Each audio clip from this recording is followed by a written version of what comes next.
ये है invincible season 5 episode 2। इसके आगे एपिसोड 1 मैंने डाल दिया है। अगर आपने वो नहीं देखा है, मैं कहूँगा कि एक बार जाके देख लो। और दोस्तों, अगर आपको ऐसे ही इनविंसिबल और बाकी सारे वीडियोस देखना है, इस वीडियो को हाइप अप करना मत भूलना। आगे बढ़ते हैं। एपिसोड के शुरू में हमें रोबोट को दिखाया जाता है, या फिर रेक्स को दिखाया जाता है।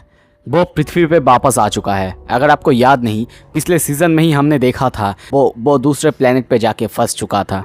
सेसिल से मिलने के लिए वो उसके पास आया है। कहता है, सर आपने मुझे बुलाया था। सेसिल भी उसे हेलो कहता है और उसे सॉरी कहता है, वो इतने दिनों से वहाँ पे फंसा हुआ था। वो कहता है, कोई बात नहीं सर, ये मेरे लिए तो लगभग 12 साल या फिर उससे ज़्यादा हो चुके हैं।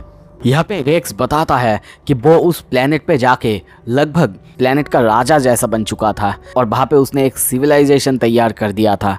ये सब सुनने के बाद सेसिल कहता है, माफ़ करना, तुमने जो कहा वो तो मुझे समझ नहीं आया, पर मेरे पास तुम्हारे लिए एक जॉब है। वो कहता है, एक जॉब? किस बारे में बात कर रहे हैं आप?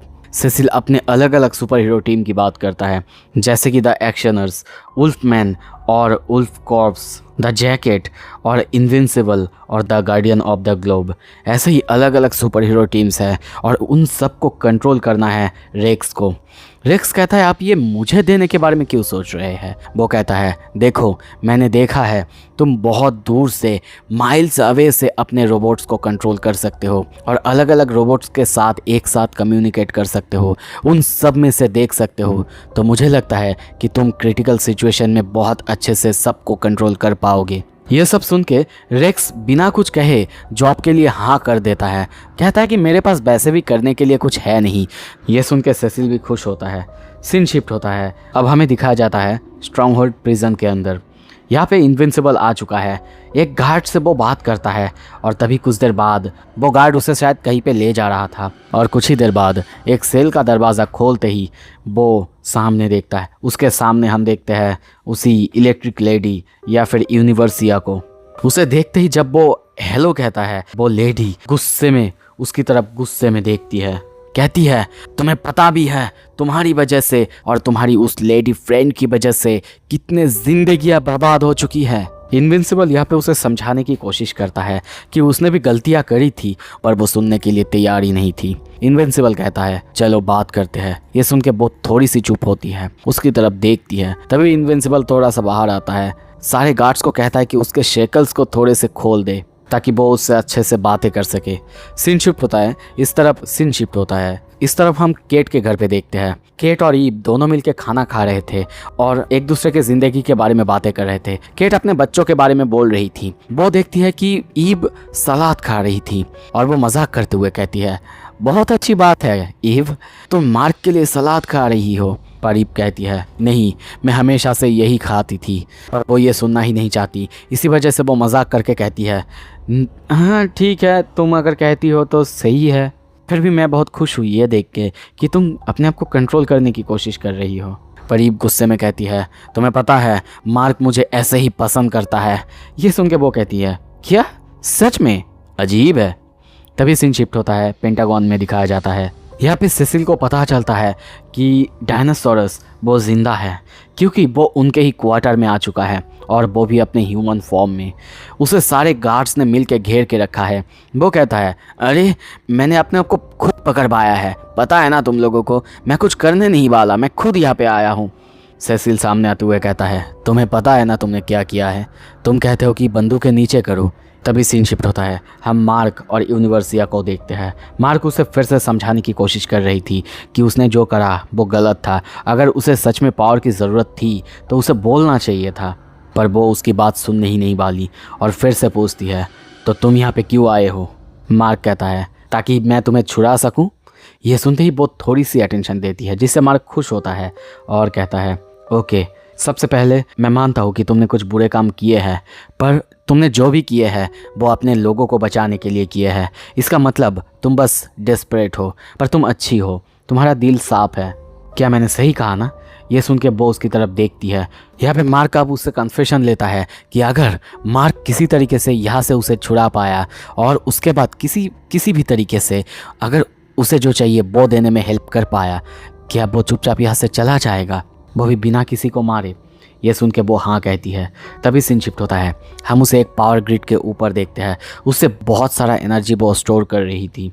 इस तरफ उसे सेसिल और इनविंसिबल दोनों मिलकर देख रहे थे। सेसिल यहाँ पे उसे सवाल करता है कि वो ऐसा क्यों कर रहा है, पर मार्क उसे सब कुछ अच्छे से समझाता है कि वो बुरी नहीं है, उसे बस एनर्जी चाहिए अपने लोगों को बचाने के लिए। यहीं पे सेसिल उसे कहता है कि उसे मार्क से कुछ बात करनी है, अगर उसका ये सब काम ख़त्म हो जाए उसके बाद मार्क उसे मिलने आए। ये सुन के मार्क हिचक के थोड़ा सा हाँ करता है। कुछ ही देर बाद यूनिवर्सिया का इलेक्ट्रिसिटी अब्जॉर्ब करना वो कंप्लीट हो चुका है। मार्क उसके पास जाता है और कहता है कि आई होप कि वो उसकी मदद कर पाया। ये सुन के वो खुश होती है, उसे कहती है कि हाँ तुम सही थे, माफ़ करना, मैं बहुत ज़्यादा डेस्परेट थी, मुझे शायद तुम्हारे इतने लोगों को मारना नहीं चाहिए था।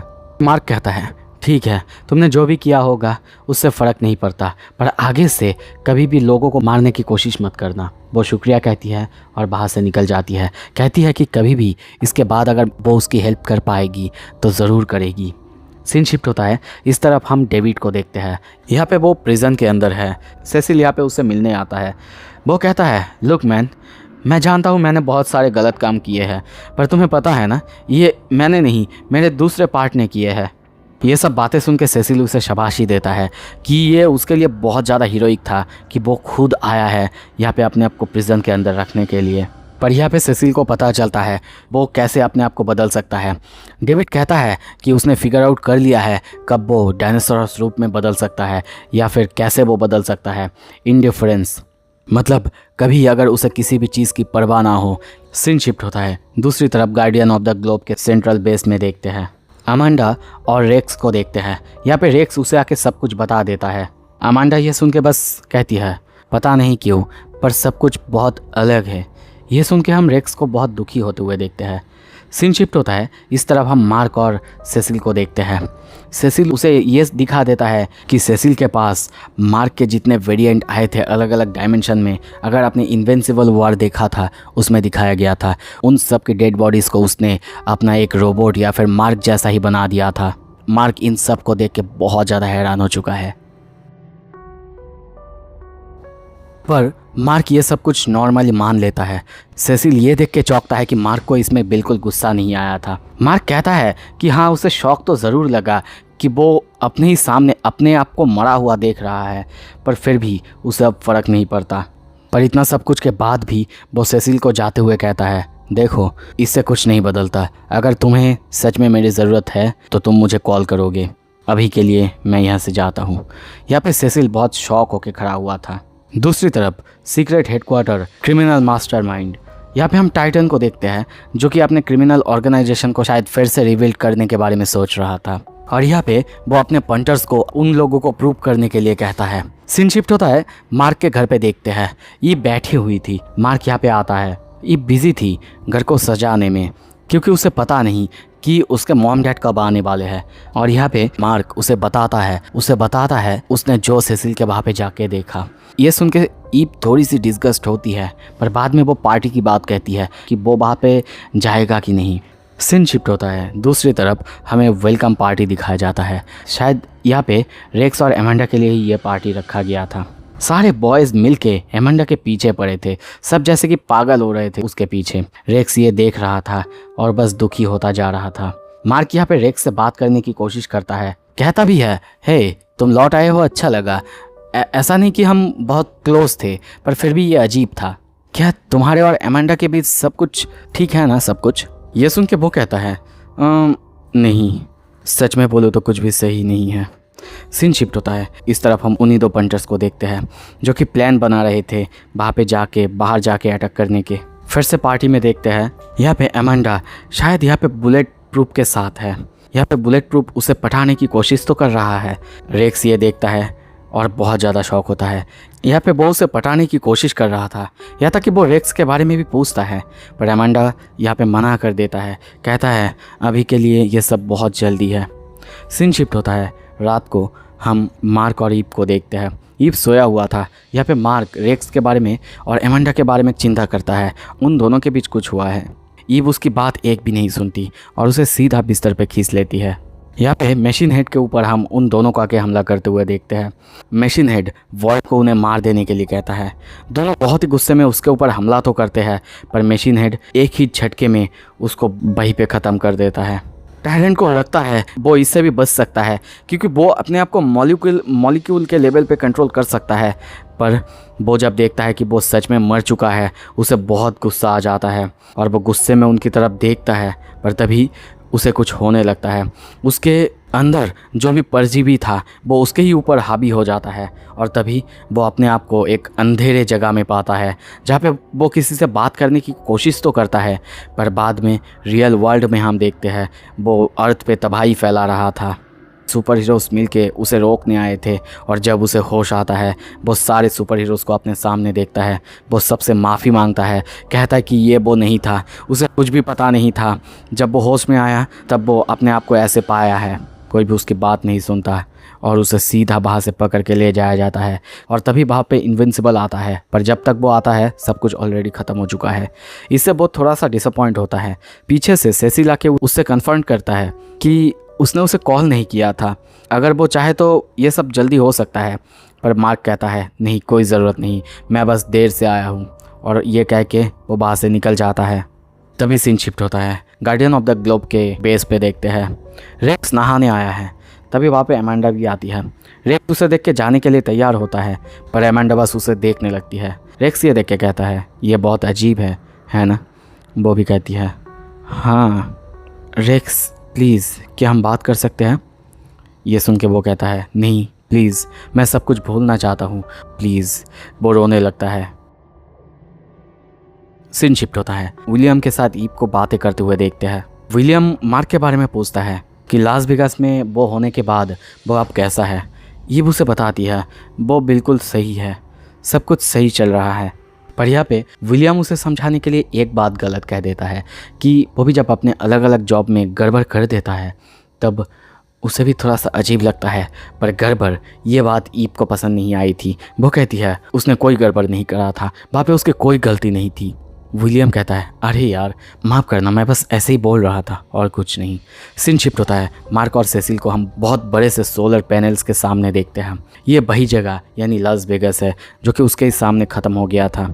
उन लोगों ने बिजली जनरेट करने के लिए बहुत सारा सोलर पैनल्स लगा दिया था और ये काम और किसी ने नहीं बल्कि उसी बंदे ने किया था जिसको मार्क उनके पास ले आया था। पर जब मार्क को यहाँ पे पता चलता है कि इस जगह से अगर सही से सब कुछ हुआ, इतना अच्छा बिजली पैदा हो सकता है कि पूरे दुनिया में आधे लोगों को बहुत ही कम प्राइस में बिजली दिया जा सकता है, तो ये सुनकर मार्क को डायनासोरस की बात थोड़ा सा सही लगता है।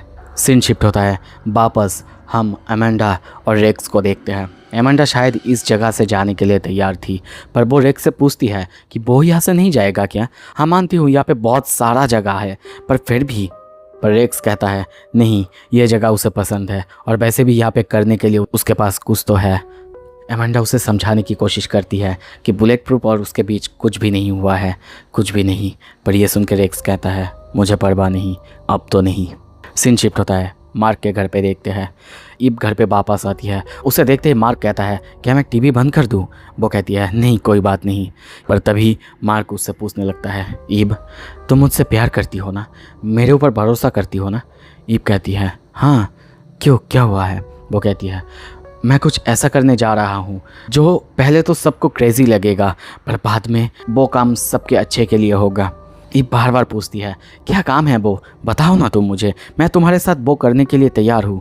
पर वो कहता है नहीं, तुम्हें कुछ भी करने की ज़रूरत नहीं, तुम समझो वो सबकी प्रोटेक्शन के लिए ही है। तभी सीन शिफ्ट होता है। पेंटागन में देखते हैं सेसिल यहाँ पे बात ले रहा था। तभी पीछे से उसका पंटर आता है और कहता है मुझे पता है सर आपको डिस्टर्ब करना पसंद नहीं है, पर आपको ये देखना चाहिए। सेसिल यहाँ पे समझ जाता है, कहता है क्या? तभी हम इनविंसिबल को देखते हैं। वो डेविड के वहाँ पे आया हुआ है यानी डायनासोरस के वहाँ पे। वो कहता है मैं यहाँ पे तुम्हें बचाने आया हूँ। पर यहाँ पे डायनासोरस या फिर डेविड को ये समझ नहीं आया है वो उसे आखिर किससे बचाने आया है, और वैसे भी वो यहाँ पे बिल्कुल सेफ़ है। वो कहता है नहीं, तुम्हें ऐसा लगता है कि तुम सेफ़ हो पर बिल्कुल नहीं, ये वो लोग तुम्हें बताना चाहते हैं कि तुम सेफ़ हो। और यहाँ पे मार्क को भी उससे पता चल जाता है कि वो कैसे ट्रांसफॉर्म होता है, और इसी वजह से वो उसे बहुत सब कुछ बताता है जिससे उसे लगे कि उसे कोई भी चीज़ों का परवाह नहीं। और कुछ ही देर बाद उसका रूप बदल जाता है, वो फिर से डायनासोरस में बदल जाता है। पर यहाँ पे अब मार्क उसे समझाता है कि वो जानता है कि डायनासोरस लोगों की मदद करना चाहता है, ह्यूमैनिटी को बचाना चाहता है, पर अगर ऐसा कोई रास्ता निकले, किसी की भी जान लेने की कोई ज़रूरत नहीं है तो। ये सब पहले वो सुनता है, पर डायनासोरस मानना ही नहीं चाहता। तभी इस तरफ सेसिल को देखते हैं, वो अपने सारे इनविंसिबल की कॉपी को उनको मारने के लिए वहाँ पे भेजता है। यहाँ पे मार्क और डायनासोरस दोनों मिलके उन सबको रोक रहे थे, और साथ में मार्क उसे बार बार समझाने की कोशिश कर रहा था। कहता है जल्दी से जल्दी सोचो, नहीं तो ये लोग हमें मार देंगे। कुछ देर जाने के बाद जब डायनासोरस को लगता है कि उसके पास कोई रास्ता नहीं, तब वो हाँ कहता है और कहता है तो बताओ रास्ता कैसे निकले, कहाँ से बाहर निकले। और तभी मार्क उसे पकड़ता है और सीधा ऊपर की तरफ निकल जाता है, और कुछ ही देर बाद ज़मीन को फोड़ते हुए वो ऊपर निकल जाता है। यह देख के सेसिल तो पहले कहता है मुझे बताओ कि यह सच नहीं है, ऐसा कुछ भी नहीं हुआ, मार्क ने ऐसा कुछ भी नहीं किया। इस तरफ ईप को भी ये खबर दे दिया जाता है। सेसिल उसे सब कुछ बताने के बाद कहता है अगर तुम्हें कुछ भी पता हो तो मुझे बता दो, अगर तुम नहीं बताओगी तो फिर तुम भी हमारी दुश्मनों में गिनी जाओगी। पर वो कहती है नहीं, मुझे कुछ भी नहीं पता, मार्क ने तो बस इतना ही कहा था कि वो कुछ क्रेज़ी करने वाला है। तभी हमें दिखाया जाता है एक लोकेशन जो कि डायनासोरस का सीक्रेट बेस है, अनडिस्क्लोज्ड लोकेशन। डायनासोरस कहता है तो तैयार हो ना तुम। मार्क उसे देखते हुए कहता है हाँ चलो अब दुनिया को बचाते हैं। तो मुझे कमेंट में बताना मत भूलना कि आपको ये एपिसोड कैसा लगा, और अगर आपको अगला एपिसोड देखना है एक कमेंट करो, और साथ में इस वीडियो को हाइप करना मत भूलना। Thank you so much, stay tuned.